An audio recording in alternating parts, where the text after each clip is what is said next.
তো mother's goat ফার্মে সকলকে স্বাগতম। তো আমি আজকে বলবো 2027-এর জন্য যারা খাসি তৈরি করতে চাচ্ছ, আসলে কি 2027-এর জন্য খাসি খুব লাভজনক হবে? তো ভিডিওটা শুরু থেকে লাস্ট অবধি দেখো। তো সর্বপ্রথম আমি বলতে চাই 2027-এর জন্য তোমরা যারা খাসি কিনছো উল্টো পাল্টা দাম দিয়ে তাদের বলছি 2027-এর জন্য খাসি লাভজনক অবশ্যই না। যদি বলো কেন, কারণ এবছর হুট করে গরু বন্ধ হয়ে যায়, খাসির মার্কেটটা ছিল চড়া, সেহেতু মার্কেটে খুব মাল বিক্রি হয়েছে, মাল সেল হয়েছে।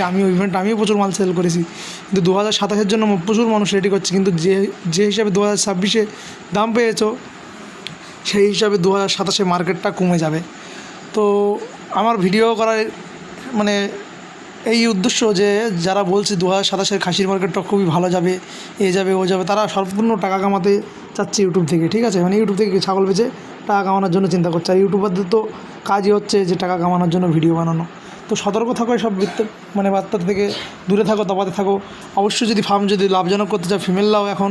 আর খাসি যদি কিনতে চাও, খাসি নিয়ে ফার্ম করতে চাও, তো কিছু পরে কেন, এখন বুদ্ধিমানের মতো সবথেকে কাজ হবে ফিমেল কিনে বাচ্চা প্রোটেকশন করে বাচ্চা সেল করা। কেন মার্কেট খুব একটা কমবে বলে আমার মনে হয় না 2027-এর আগে।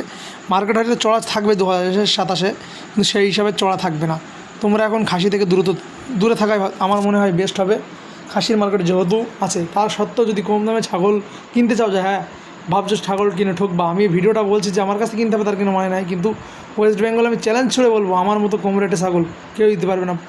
এবছর যা ছাগল আমাদের সেল হয়েছে মাদার গোট ফার্মে, তুলনামূলক তোমাদের আপডেট দিলে মনে হয় ইউটিউবের চ্যানেল ভরে যেত। তো ভালো থেকো, বাই বাই, টাটা। ততক্ষণের জন্য অবশ্যই সাবস্ক্রাইব করে রাখবা নতুন ভিডিও পেতে।